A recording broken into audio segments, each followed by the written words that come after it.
इस साल के अंत में महाराष्ट्र में विधानसभा चुनाव हैं, जिसकी सुगबुगाहट अब तेज हो गई है। लेकिन इस बार दिक्कतें विपक्ष को कम और सत्ता पक्ष को ज्यादा दिख रही हैं। लोकसभा के परिणामों में महायुति के कॉन्फिडेंस को भी करारी चोट पहुंची है, जिसका प्रभाव विधानसभा चुनाव में जाहिर तौर पर पड़ेगा।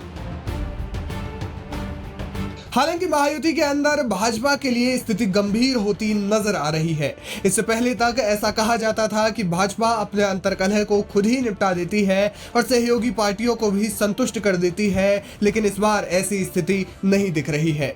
दरअसल महाराष्ट्र में भाजपा के नेतृत्व वाले एनडीए गठबंधन में हर पार्टी ज्यादा से ज्यादा सीटों पर अपना दावा ठोकने की कोशिश कर रही है। दूसरी ओर भाजपा के नेताओं का कहना है कि अगर इस बार पार्टी महाराष्ट्र की सभी सीटों पर चुनाव लड़े तो ज्यादा बेहतर होगा। लेकिन दूसरी ओर एनसीपी और शिवसेना भी कम नहीं है, वे भी अपने लिए 80 से 120 सीटें मांग रही है। फिर राज ठाकरे की पार्टी एमएनएस भी अगर ज्यादा सीटें मांग लेती है तो भाजपा के लिए यह दिक्कत और बढ़ जाएगी। हालांकि एमएनएस ने कहा है कि इस बार महाराष्ट्र में वे विधानसभा चुनाव अकेले ही लड़ेंगे, लेकिन महायुति में सीट शेयरिंग का पेंच अभी से फंसने लगा है। हालात ये हो गए हैं कि एनडीए के अन्य सहयोगी नेता दिल्ली दौरा करके भी आ गए हैं, कुछ आगे भी जा सकते हैं।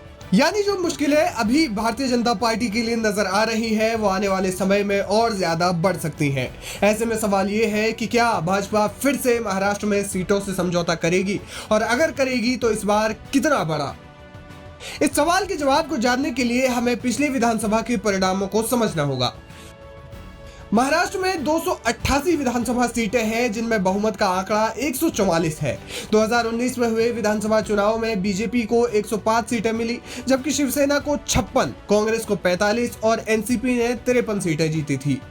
हालांकि शुरुआत में ही एनडीए की सरकार बनना लगभग तय माना जा रहा था, लेकिन सरकार के गठन से ठीक पहले शिवसेना ने कांग्रेस को समर्थन दे दिया, जो ठाकरे परिवार की नजर से भी एक ऐतिहासिक घटना थी। क्योंकि एक तो ठाकरे परिवार में पहली बार कोई मुख्यमंत्री बना था, और दूसरा ये कि उद्धव ठाकरे ने कांग्रेस का साथ दिया, जिस कांग्रेस के लिए बाला साहब ठाकरे के कई विवादित बयान सामने आ चुके थे। लेकिन सरकार का आधा कार्यकाल पूरा ही हुआ था कि महाराष्ट्र में ऑपरेशन कमल खिला, और नतीजा ये हुआ कि एनसीपी और शिवसेना दो धड़ों में बंट गई।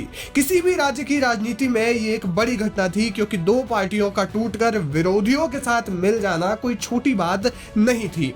नतीजा ये हुआ कि शिवसेना से ही अपने 7 विधायकों को लेकर आए एकनाथ शिंदे महाराष्ट्र के मुख्यमंत्री बने, और यहां बीजेपी को मुख्यमंत्री पद के साथ समझौता करना पड़ा। इसके बाद शिवसेना दो धड़ों में बटी और एकनाथ शिंदे समेत 40 विधायकों ने पाला बदल लिया। सरकार गिर गई। फिर अजीत पवार भी पार्टी तोड़कर एनडीए में शामिल हो गए। अब आंकड़ों पर नजर डालें तो बीजेपी ने पिछले चुनाव में 100 से ज्यादा सीटें जीती थी। इस लिहाज से बीजेपी ज्यादा सीटों पर दावा ठोक रही है। वहीं सहयोगी पार्टियां सरकार पर दबाव बनाने और अपनी स्थिति को महाराष्ट्र में मजबूत करने के लिए ज्यादा सीटों पर दावा ठोक रही है। ऐसे में सवाल ये बड़ा है कि समझौता कौन करेगा।